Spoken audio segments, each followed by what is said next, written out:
Good morning students of class 9. Welcome back to the online classes now. Let's continue our lesson in English. I hope you are doing the regular studies at home. Now we are doing my childhood in English, lesson 6. So let us begin now. I have written 9 points over here from paragraph 3. In our previous class we have talked about there was a sudden demand of tamarind seeds in the market. Abdul Kalam could not understand, as a young boy, he could not understand why there was a great demand in the market of tamarind seeds. But as a young boy, he started collecting the seeds, tamarind seeds. While going to school, while coming from school, or during his free time, he used to gather and collect tamarind seeds. And by evening, he used to sell them in the provision shop, in the grocery shop. So now after that, let's see. Kalam used to collect the tamarind seeds and sell them in the provision shop in the mosque street. There was a provision shop, grocery shop in the mosque street, in his own locality street, and he used to sell them. And a day's collection, whole day he used to collect, and day's collection would fetch him 1 anna. 1 anna means 6 paisa. 6 paisa he used to earn every day after collecting the seeds, and he used to sell them in the provision shop. So now, in this way he used to earn a little bit of money as a pocket money for himself. His brother, now you can see that his brother-in-law, the name of his brother-in-law is Jalaluddin. Jalaluddin would tell him means Abdul Kalam. His brother-in-law Jalaluddin used to tell him stories about war. And since Kalam was very young, 8 years old, he could not understand much.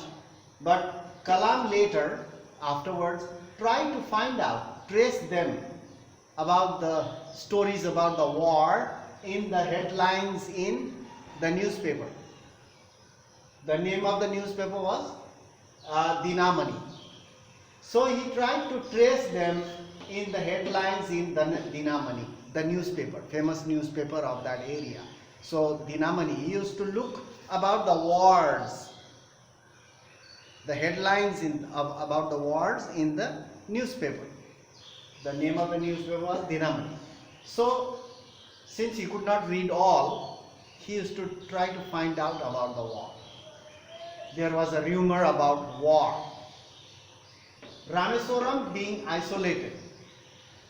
Rameswaram being isolated means confined, surrounded with water on all sides. Since Rameswaram is an island, isolated with water on all sides, was totally unaffected by war. It was totally unaffected. There was no effect. But later on, but soon, quickly, India was forced to join the Allied forces. India was forced to join the Allied forces because India was colonized by the Britishers, and Britishers were at war in the European countries with Germany, Italy and Austria. So now, with the Axis power, so Allied forces, the Indians were recruited and they were sent to fight in European countries. So India was affected. So very soon India was forced to join the Allied forces, and something like a state of emergency was declared. In India, a state of emergency was declared. Lot of young boys, young men were recruited, and they were taken to European countries in ships to fight. And in India there was a state of emergency, something like that. So now the first effect, now it had an effect. The first effect during the state of emergency, the first effect was the suspension means stopping, suspension of train to Rameswaram. Every day the train used to come to Rameswaram and bring newspapers, passengers, but now the train was diverted to another areas.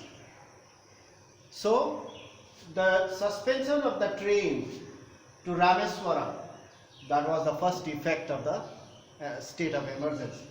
Now the newspaper bundles had to be thrown from the moving train. The train will not go to Rameswaram now, it will go somewhere else. Now the bundle has to be thrown from the moving train.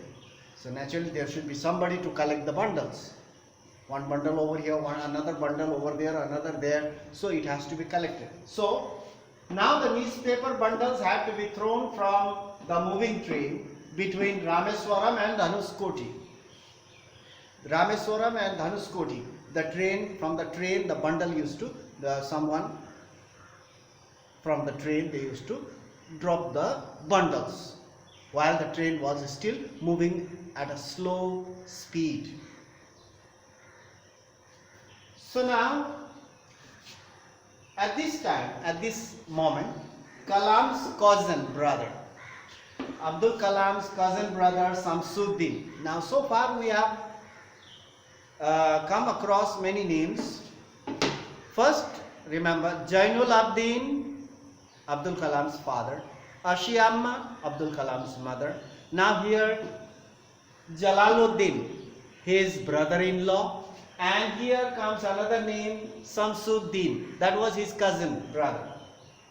Kalam's cousin brother Samsuddin needed helping hand since he was working in the newspaper to distribute newspaper in Rameswaram.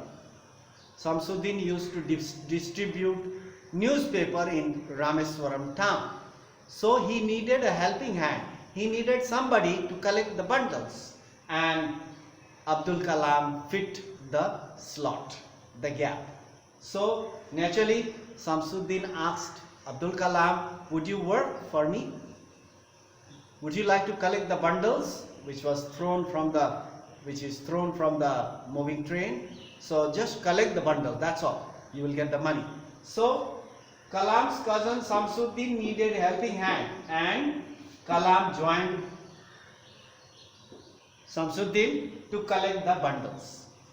In this way Kalam earned his first wages when he was very young, just only 8-9 years old. He was 8 or 9 years old, and actually he was 8 years old, but not exactly 8, a little more than 8. So when he was still very young, he earned his first wages by collecting the newspaper bundles which were thrown from the moving train between Rameswaram and Dhanuskodi. So Kalam earned his first wages in this way, and he was very proud. He will never forget that. Oh, I used to earn the first wages when I was very young. I used to collect the bundles of newspaper from the moving train, which was thrown from the moving train, and I used to earn the money there. So this was the second time. This was the first wages, and before that also he used to earn money by collecting tamarind seeds and used to sell them in the provision shop, and he used to earn 1 anna. Day's collection fetched him, brought him. Fetch means bring him 1 anna. That was the first. He used to earn money by collecting seeds, and second by working for Samsuddin to collect the bundles. He was very proud. Now here he was working. Now, so in this way Kalam earned his first wages, and he was very proud to earn his own money. So to be continued in our next class. We'll continue the lesson more. We go through the book as well, paragraph 3. Now in our next class we'll talk about paragraph 4, and more paragraphs are there. So only thing, you need to keep on studying and do not waste your time at home by just passing the time like that. No, that's wrong. You must carry on your lessons. Go through the book and go through the online portal as well, so it will become very clear, you can understand. So that's all for today. We'll meet in the next class, and thank you for watching the video.